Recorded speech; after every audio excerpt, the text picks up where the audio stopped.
On Kirk's 450 SLC. If you noticed, there's been a lot of corrosion and arcing and all kinds of things going on in this old distributor cap. This old type, it has the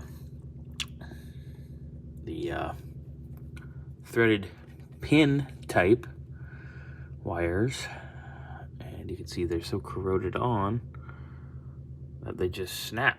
They don't pull off, they just break. So he did order a new cap, but it's for the push-in style, so I was able to get a set of push-in wires. So that's the fun we're gonna have right now. Wires on, everything's where they're supposed to be. We had our coil hooked up. It's a flamethrower coil. Not behaving. We have power at the coil. We have nothing, no spark at all. Nothing is triggering. So I'm going to swap the coil back to the stock type coil and wire it the way it's supposed to be wired when you do that, and we'll see what we have. All right, just swapped in the original coil. Still no fire.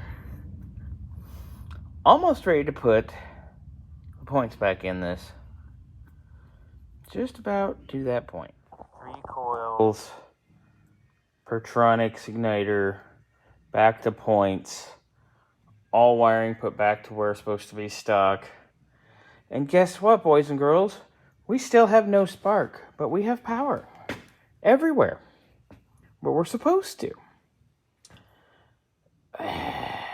Frustrating. I'm gonna give Dave a call in the morning and pick his brain.